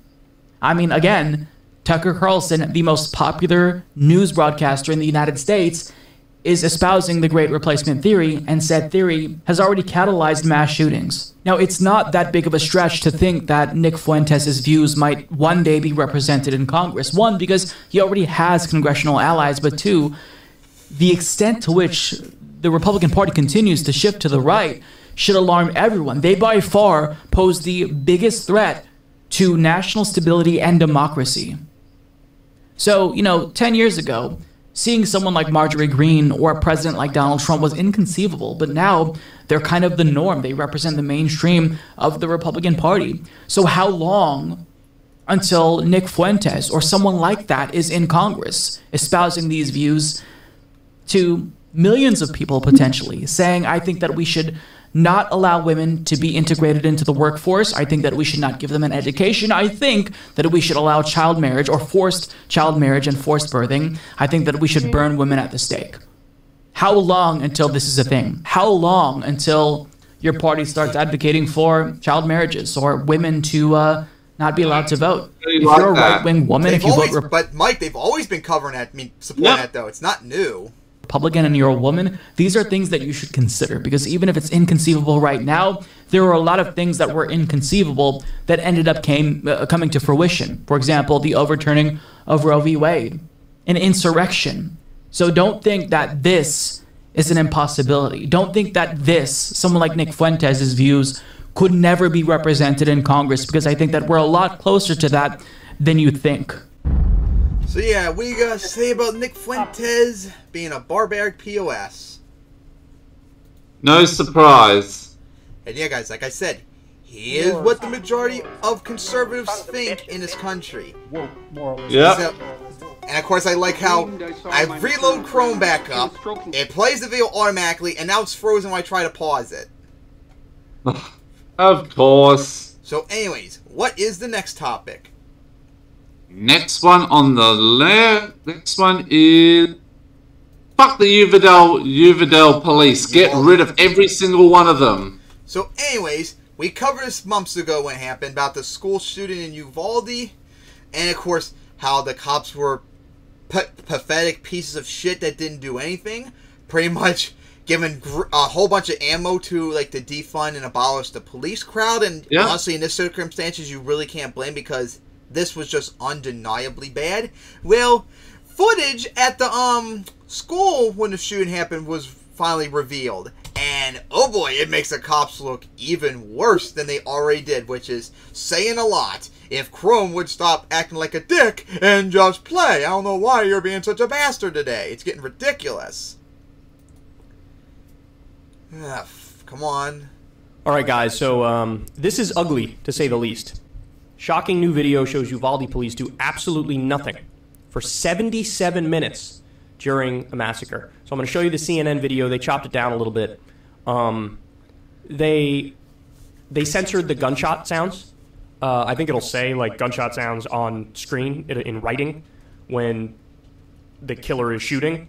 But you'll get a sense of how the cops dealt with it. And look, there's no other way to describe it except extreme cowardice.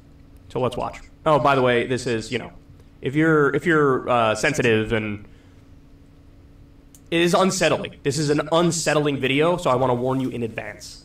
Not really. It's just more angering than anything. On May 24th, surveillance video shows a truck crash near Robb Elementary. That's where the circle is on the screen. The gunman in the crash vehicle fires 3 shots at 2 men who approach the crash scene. So they're running away.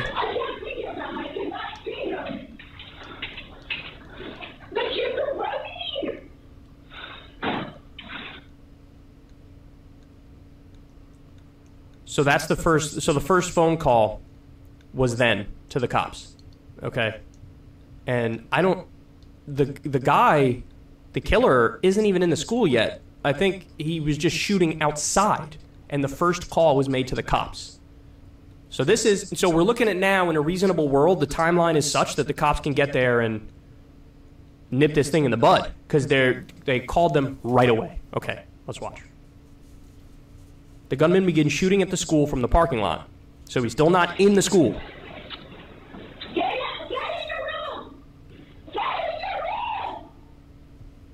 Bystander video captures the gunman entering the school.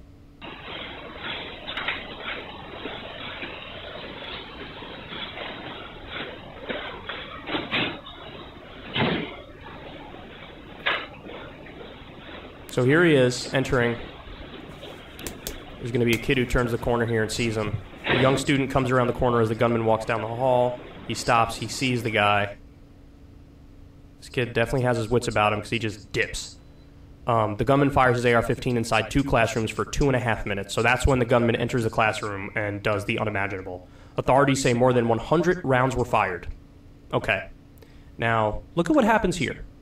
So this is now, okay, this said before this corner here, where it says real time, when the gunman walked in, it said about 11:33.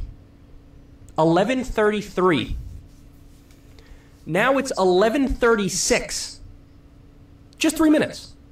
So the cops got the call, came right away. They rush in like they're going to save the day and do what their fucking job is, right? Watch what happens. Watch this. Okay, so a couple of them go down the hall. You got some behind. Some officers rush toward the classroom.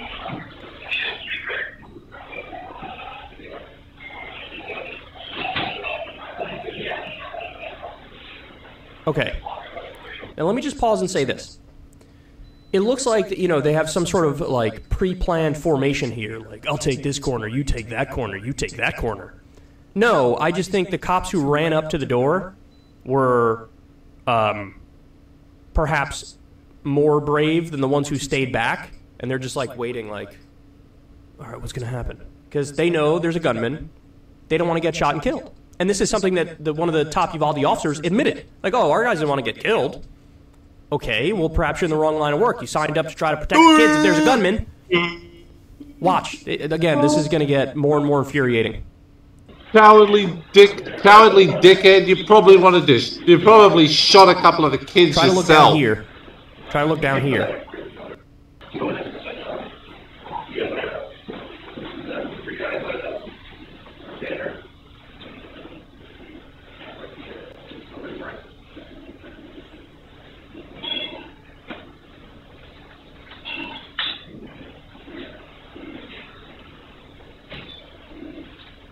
Now that cop right there, by the way, he just looked at his phone.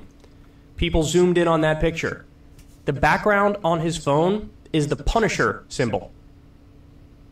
You know, the Punisher. Irony. I don't watch the show, but my understanding of it is like, you know, badass law enforcement who takes matters into his own hands and, you know, does total cowardly retributive justice. You know, like, I take out the bad guys and I do it on my own terms.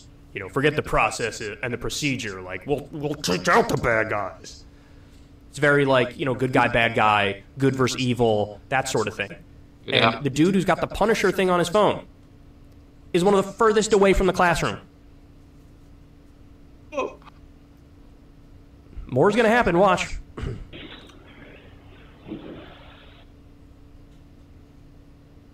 Okay, so now the cops are running away. 4 minutes later, officers retreat to hallway and take cover after shots were fired by the gunman. All right, so look at this guy. So they heard shots. They rush in 3 minutes after the gunman gets there. They run up to the classroom. They stand there for a few minutes. They hear some shots, and they run away. And that guy was like, "Oh no, did I get shot? Did I get shot?" They heard the shots, and they ran away. The gunman is still in there. There's still people kids calling 911. And wait, it's going to get worse and worse, man. It's going to get worse and worse. So now they jumped ahead. They jumped ahead in time. More heavily armed officers continue to arrive with some ballistic shields. Now look at the time. 31 minutes later, 12:04.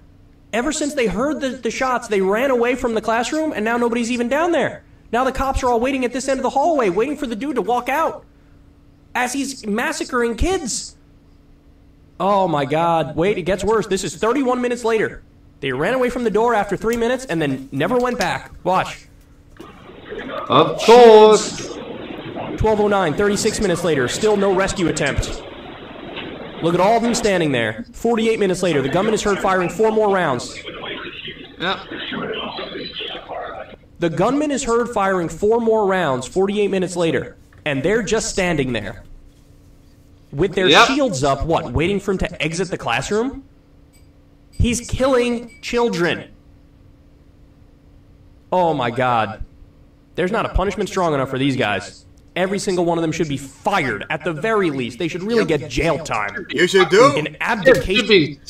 They should be fucking massacred. They should do what. Should be put into a no, seriously, should be put into a bloody room and massacred. They should do what One Town, New Jersey did several years ago. They literally did defund their police, fired every single one of them and replaced them with community police, and crime massively went down, and the police acted much, much better. Honestly, that wouldn't be far enough. Wouldn't be far enough. Negligence. That's not far enough, honestly. Should have been arrested. Every single one of them should have been arrested, charged with a hate crime, and at minimum charged with accessory to mass murder, and at minimum jailed, if not massacred. So walking down the hallway now.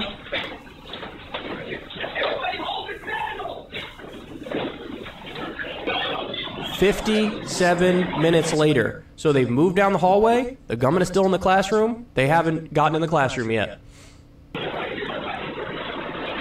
Guy getting hand sanitizer. Getting hand sanitizer. Gotta wash your hands of the blood of dead kids. Yeah. That's what you gotta do, right?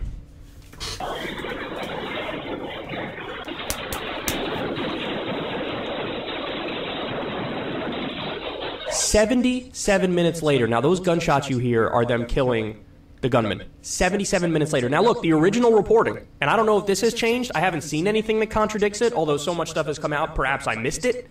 But my understanding was 77 minutes later, and it wasn't even a police officer who burst in that door and killed him. It was a Border Patrol agent. So the cops were still just standing there and waiting. 77 minutes later. They were there within 4 minutes of the gunman entering the school. How many lives could they have saved if the second they got in there, they burst down the door and killed him? How many lives could they have saved? They could have gotten some of those kids who ended up dying to the hospital, and maybe some of them would have survived. There were more kids that were killed between when they got there and then when they burst in the door. 77 minutes later. 77 minutes. Jesus Christ.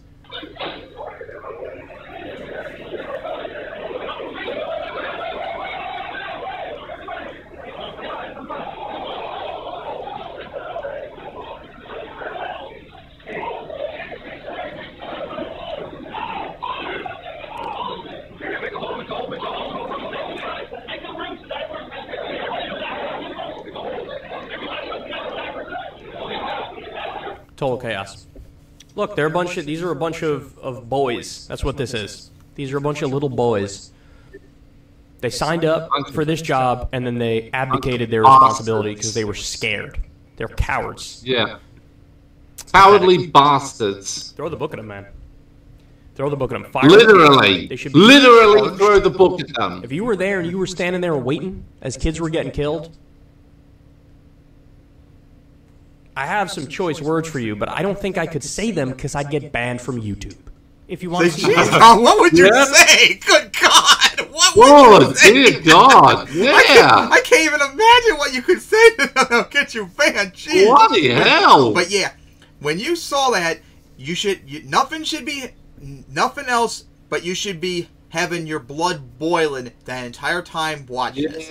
They all need to be fired and replaced. And that's the end of it. And not only jailed and possibly massacred. And not only that, do you know about the fact that they've been harassing a mom who actually saved her kids during this shit? Yep. Yeah, they've literally been harassing some mom in the town. That's right, adds on. That's what it adds on. They just say, I want to fuck them fucking massacred. A mom who actually had more balls than them to save her kids, and she's been harassed for weeks after this by the cops because she humiliated them. Like, not only did they not do their job, they're harassing their own community for being POSs. Yeah. These guys just need to be replaced, and that is the end of it. And oh my God, like in the hell. One of the very few times Bill Maher actually was good lately, he actually had someone on who actually defended them. Oh my God. Ain't that cringe? Brain dead. Oh my God. Just, no. These cops are just in the wrong 100%. Yep. Stop defending them. And also, this shit also wouldn't have happened if guns were more stricter and harder to get. That's also not debatable. All right. So now, on to the next topic. Extreme heat wave in Europe. I wanted to get the video from DW News, which we've covered about the Russo-Ukraine war, but it was too long, and more importantly, they're very copyright heavy, so I didn't want to deal with it. So anyways, like the last week or so, Europe has been dealing with a massive heat wave.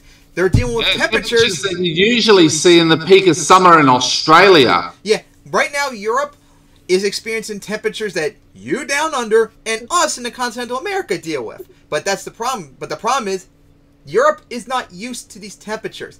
They're not.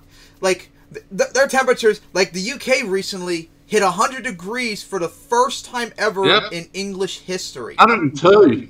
Because they hit 40 degrees Celsius. And it's not just the UK. France, Spain are also dealing with this too. And Germany, Italy, they've copped it as well. Portugal's copping it too. Even some northern African countries like Morocco are copping it as well. Yeah, and it's also causing massive wildfires throughout Spain and southern France. And of course, because of the extreme heat wave, it also exacerbates the fact that Italy has been having a massive drought. One of their main rivers has actually been drying up like the worst in I think hundreds of years, even more so. So the big problem is they're not used to this. We and you, we get these temperatures all the time. So this is nothing else. The Europeans are not used to this. They mostly don't even have air conditioning for crying out loud because their summers are usually like in the 60s and 70s, just like used to be the case with New England, but not much anymore, but still the case in Pacific Northwest. Like, remember the massive heat wave like the Pacific Northwest had? It was like 1,600 people died? Yep. That never happens pretty much anywhere in the rest of the continental America. And I'm sure the case down there, too, for you, because we had several years back, we had... Just in South Australia, we had something like 2 weeks consecutive over 40 degrees. Yeah, but it was brutal. But ain't that kind of normal for you guys, especially if you're in the interior, which is the desert? Good. In the interior, once it hits summer, it's rare to see the daytime temperatures go below 40 degrees. Yeah, but yeah, they're not used to. I reckon when our South Pacific Dipole eventually switches from La Nina to El Nino, give it a year or two, because we've had 3 years of La Nina now. Once it flips to El Nino, that first summer is going to be hell. Yeah. We will break temperature records. But yeah, so they're not used to it. And to put this as a massive example, like we just mentioned, like the Pacific Northwest, which just like Europe aren't used to these temperatures where like 1,600 people died. Europe had a massive heat wave back in 2003, mostly in France. Guess how many people died in that heat wave throughout the summer? 72,000. Holy shit! Because they're not used to it. They're not adapted to it like you and me. And also, they don't have air conditioning because those temperatures just never, ever, ever happen in Europe. And of course, we can't deny the reality that this is also because of climate change. This would not be happening if the climate wasn't changing. So now, you Europeans better start getting used to this because it's going to be much more frequently. And there are ways, thankfully, to get around the extreme heat. And you know what that is? Go inside somewhere cool and drink water and maybe start getting ACs and fans and stuff. That's the thing about the extreme heat. It's really easy to get out of it. You just gotta be inside, indoors, and drink water all the time. Of course, I don't think Europeans, and a lot of people too, are either want to or are able to, because I'm sure a lot of people have to work outside and do outside activities at the same time. Yeah. But it's also very easy to, like, get away from. But this is something that's a big concern.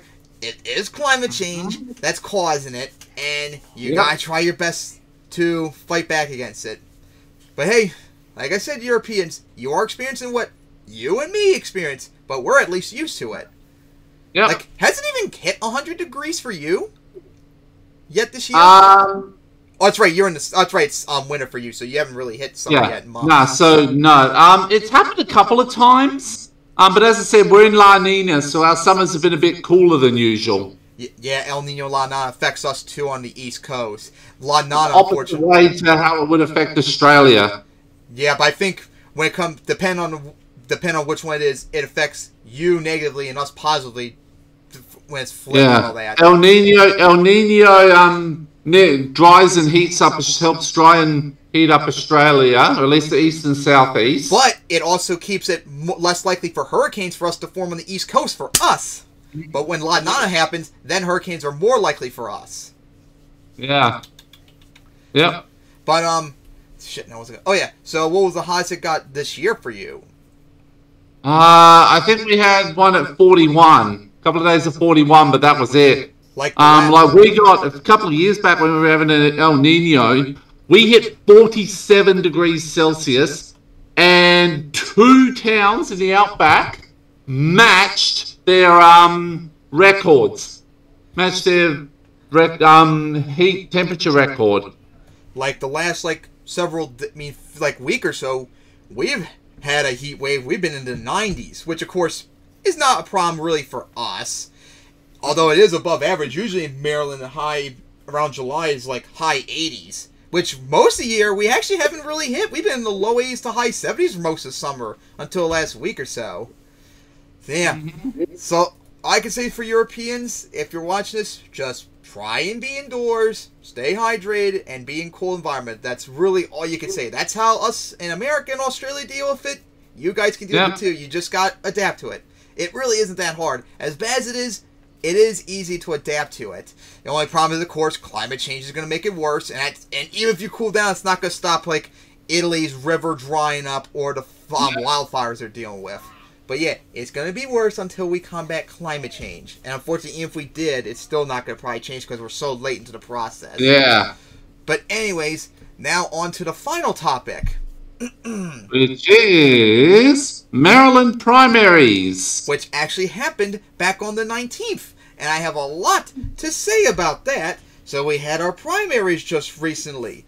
For Senate, Congress, state stuff, and also our governor race. Because thankfully Larry Hogan is term limited, so his stupid cancer-riddled ass can't run again. So we had to eventually start replace him. So for the Democrats, there's like 9 people that ran for a Democratic nomination, and even though it's been like 4 days, we still don't even know who won. Wow. Right now, there's a person by the name of Wes Moore that's lead with like 69% of the vote. He has 37.4%. Thankfully, Tom Perez is second by like 10 points below, so hopefully he can't win. Because, God, remember we covered that back in like December when he announced his run. So please lose. Please, Perez, lose. Unfortunately, the person who I voted for, John King, he finished like, I think it was like 5th or 6th place with like 16,000 votes. Wes Moore has 137,000 votes when I last checked. He and Perez are the only people that have over 100,000 votes. I actually had to look up Wes Moore since he still hasn't officially won yet, but he's looking like right now to be the nominee. So I had to look him up to see if he was progressive or not. From what the little I've read about him, he seems maybe okay-ish, somewhat progressive. He actually runs a, he's the CEO of some company in New York that actually fights homelessness, which is based, and that's something Tom Perez, a neoliberal POS, would never, ever do. So that's really good. And of course, comptroller, unfortunately, Anthony Brown won. I mean, he still is the Attorney General, which he was the Democratic nominee in 2014, when he lost to Larry Hogan. He's a piece of shit. And Martin O'Malley's wife ran against him, which me and my parents voted for, but unfortunately she lost like 60-40. Unfortunately, Heather Mazur, who was a based Bernie bro, who actually also ran for the governor in 2014 in the primary, so I voted for, actually won my representative to challenge Andy Harris in November. So hopefully she wins, because for all of you who don't know, even back in 2014, she was for legal weed, raising minimum wage to $15. She is awesome. But of course, she's probably going to lose down here because they're far-right POSs down here, and also, she's gay, so you know they're going to use it as an attack ad on her. Yep, they're gonna try and get her killed before she even gets to the polls. Chris Van by spamming, she's a pedophile, she's a pedophile, she raped a child rapist, she raped kids, she raped kids. Yep. Chris Van Hollen won again in a blowout, unfortunately, since the person I who ran against him, I voted for. So he's going to be the Senate nominee in 2022. No idea if I'd vote for him or not, especially since he's going to win no matter what. At least he's not Ben Cardin level bad.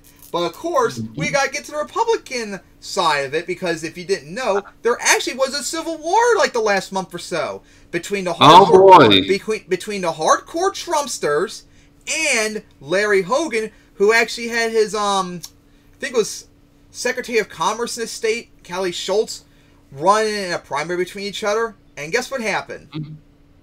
What? The Trumpster won. Daniel Cox by like 60-40. Even though oh, that's right. Only 3% of Marylanders voted in the primary, so no shit he won by such a low number. But yeah, he won, and oh god, we got to talk about this because he is a loathsome piece of shit, which, by the way, the Democrats spent $1 million propping him up to help him win the nomination, too. So you better hope it doesn't backfire on you. The Piper strategy, like what the Hillary campaign did with Trump in 2016. They propped him up because they thought they were going to have a better chance of beat him. How wrong you were. Should have done that with EMT Cruz Beer, because then at least Hillary would have beat him. Yeah, but at least until every single seat of the Supreme Court was emptied by the Republicans, and then when they come in and then they beat her in 2020, get in, and then seat all 9 justices and take over America and blow it up. So, anyways, this is actually really funny. But anyways, Daniel Cox, what a fitting name too, is a loathsome piece of shit Trumpster. He believes the big lie, so he thinks Trump won the election instead of Biden. He also helped bust people in for January 6th, so he's actively involved in it, which, by my eyes, he should be automatically impeached because of that. And literally have the book thrown at him. Oh, and you want to know how pity and sputtered he is? He actually tried to impeach Larry Hogan because of the COVID restrictions he did 2 years ago. He's a state senator, and he actually did that. Tried to impeach Hogan. Oh my god. Hogan's done so many horrible things, but, he did mask mandates. Ugh. Shut down all that. That's impeachable. Genociding the unvaccinated. Oh my god. I even just saw a thing I just looked up on WBL TV about Hogan saying, I don't think he has any business being the nominee. Sorry, Hogan. He is, so you can cope about it. But yeah, Maryland Democrats help him with that. But yeah, he's a standard right-wing piece of shit. But you know what I found it's even more sad? I was on Maryland's Reddit earlier this morning when I woke up, and I found out his lieutenant governor nominee, and she is, she is probably even worse. She freaking did, first off, she couldn't spell for shit, but more importantly, she says her and Cox are the purest, Republican nominees to run, and we're gonna take back the state from the globalists. She's anti-Semitic as well. Dog whistle. She's anti-Semitic too. Take back the soul of Maryland. And by the way, she spelled soul as an S-O-L-E, not S-O-U-L. It's also kind of sad that most of the people in the Reddit were making fun of her for her terrible spelling. Like, guys, that's irrelevant. What matters is what she advocates for. But yeah, guys, for all of you who don't know, globalist is an anti-Semitic dog whistle. It's a belief that Jews are in control of, and liberals and all that crap, and whatever other minority they don't like. They want to target at the time. Jews, liberals, and whatever minority groups conservatives don't like, they're basically in control of America to install a one-world government to destroy America and basically kill all conservatives. It's the exact argument that the Nazis used leading up to World War II, that the Jews are Untermenschen and they're Judeo-Bolsheviks that are trying to destroy Germany and genocide us all, so that's why we have to genocide all of them. Yep, so yeah, exactly. And of course, I had to deal with idiots in the Reddit like, I don't see how this is racist. What did she say was so racist? That's the point of dog whistles. Dog whistles is a language that politicians use. To most people seems normal, but to racists, it means what they want to hear. So that's why it's a dog whistle. The fact that you don't see racism in it is why. because it's coded so you don't notice that. So yeah, he Exactly. is a loathsome piece of shit who cannot win whatsoever. Now, thankfully, the polls actually showed he has a worse chance of winning than Kelly Schultz because she was the more moderate Republican, which she isn't either. She's a piece of shit. Oh God! So what? The people. So what? Did fucking Nick Fuentes try to run? I have no idea. I don't even know if he's in the state. But yeah, he is. But you know what? You know what I mean. The one who says we should be taking women out of working places and rape them. Yeah. But yeah, loathsome piece of shit, and he cannot win at all costs, which, why, thankfully, at least Tom Perez didn't win. So now, well, hopefully didn't win. So, God damn it, his name won't come to my head right now, but the Democratic nominee right now, hopefully he's good enough for me to want to vote for him, because this guy cannot win whatsoever. And hopefully he is so extremist, because for all of you who don't know, Maryland, thankfully, we hate Trump and Trumpsters in our state. Trump is overwhelmingly hated in our state. She's so hated that even most of my right-wing family, on my mom's side, don't even like him. They even voted for Hillary and Biden because they hate him so much. Trump is overwhelmingly hated in our state. He only won Maryland by he only got 30% of the vote in the 2020 election. That's how much we hate him here. So the fact that Cox is a loathsome piece of shit like Trump, hopefully that means he won't win either. But hey, you can't underestimate him. Hogan won, and he was a piece of shit too. And then he won re-election against a based Ben Jealous. Why couldn't you run Ben? Just why? Oh, that's just so annoying. So yeah, please, my fellow Marylanders, don't vote this piece of shit in. Don't make me and Hunter Avalone and other Marylanders cringe at deal with his ass for 4 more years. We've dealt with Hogan enough as is. Alright, so what do you guys say about all this? No surprise, it's pretty terrible. Alright, so I think we're gonna wrap it up here now. So, see you guys next time for episode 55.